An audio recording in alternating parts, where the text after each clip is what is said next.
Uh, Madam Garma, you confirmed that in June 28 of 2016, nag-meeting kayo ng mga klase mo in Davao City sa DPWH office, second floor.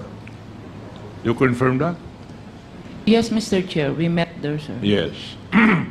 And would you confirm na ikaw ang tumawag po ng meeting na yun doon ng mga klase mo? I cannot recall, Mr. Chair, kasi may ibang classmate ako na napadaan din doon. And then, gusto nila magpa-picture. So sabi ko, pwede naman siguro, Mr. Magpa-picture? Chair. Kanino? Sa presidente po, Mr. Chair. Okay. But you confirm, in the line of interpolation of the Honorable Paduano, na nagkaroon kayo ng meeting doon po sa Davao on June 28. Tama po? We met, Mr. Chair. Yes. Inamin mo nga nung last na hearing eh. Yes po. The minutes of the last hearing would bear that out. Tinanong din ni Honorable Paduano kung ang pinag-usapan ninyo ay tungkol po doon sa Davao template. Napag-usapan po kasi halo-halo na po yung Okay. pinag-uusapan po namin, Mr. Thank Chair. you po. So that is how much or what you can admit as of now. Yan na po yung maalala Okay, ko rin thank po. you. Commissioner Leonardo, in the last or in that hearing, inamin mo rin na nagkita-kita kayo. Hindi mo inamin na nag-meeting kayong mga classmate in the last hearing. Ang inamin mo po ay nagkita-kita ka po kayo doon sa Davao. Tama? Yes, Mr. Chair. Yes. And kung nagkita-kita kayo, bakit po kayo nandun sa isang kwarto doon sa DPWH building? Separate ang members ng Class 96 of PNPA at separate yung Class 97 ng PNPA. Mr. Chair, doon po kami nilagay while waiting po kasi magko-courtesy call po kami, magpapapicture po kay PRRD, Mr. Chair. And according to your answers to the Honorable Paduano, wala pa kayong diniscuss na Davao template. Would that be correct?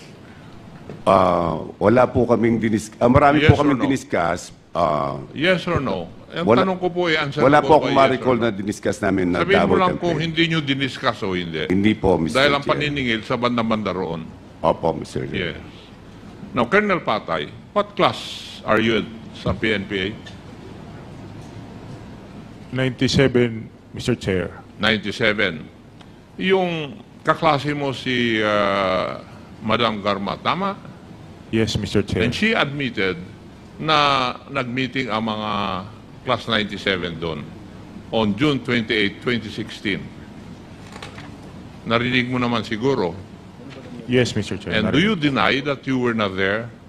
Wala po ako doon, Mr. Wala. Chair. Now, Madam Garma, is that true? Yes, Mr. Chair. Wala si Colonel Patay doon. Pagkakaalala ko, wala po siya, Mr. Chair. Okay, thank you. Now, Colonel Grijaldo, what class are you sa PNPA? Yes, sir. I'm class 97, sir. And you also deny that you were there sa meeting o sa meeting na inamin ni Colonel Garma? Mr. Chair, I was there in the place. You were there. Yes, sir. And you deny na nadidiscuss ninyo yung Davao template. Yes, sir. So you are trying to tell this committee na either of you, ikaw at saka si Madam Garma, ang nagsisinungaling. Kasi hindi pwedeng nagsisinungaling pa yung parehas, di ba? I could not confirm that, Mr. Hindi Chair. nga. Ikaw naman, iho. Matalino ka naman siguro. Hindi ka aabot sa rangko na yan kung hindi ka matalino, iho. Simpleng-simple lang yung tanong ko. Ang sabi ni Madam Garma, nag-meet kayo, diniscuss nyo yung template.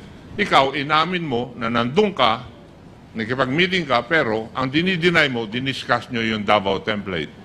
Tama? Mr. Chair, I could not confirm Hindi ko naman pinakukulong sa iyo eh. ang tinatanong ko, sagutin mo. Otherwise, I will cite you in contempt also. Sagutin mo. Tama ba ako o mali? Mr. Chair, kindly say again the question. Pinapagod mo pa ako eh. Ang tinatanong ko sa iyo, ang sabi ni Madam Garma, nag-meet kayo noong June 28, 2016 sa Davao. Yung class po ninyo. Diba? In-admit niya yon. At in-admit din niya na isa sa pinag-usapan ninyo ay yung Davao template. Tama. Ikaw, in-admit mo na nandun ka noong June 28 sa meeting na yon. Ang hindi mo ina-admit ay diniscuss ninyo yung Davao template. Tama ba ako? Yes, Mr. Chair.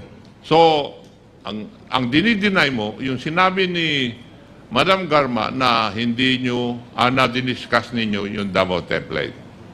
Yes, Mr. Chair. Tama. Okay. Let's leave it at that. Pag nakakuha pa kami ng mga testigo na ikaw ay nagsisinungaling, tatamaan ka rito. Thank you, Mr. Chair.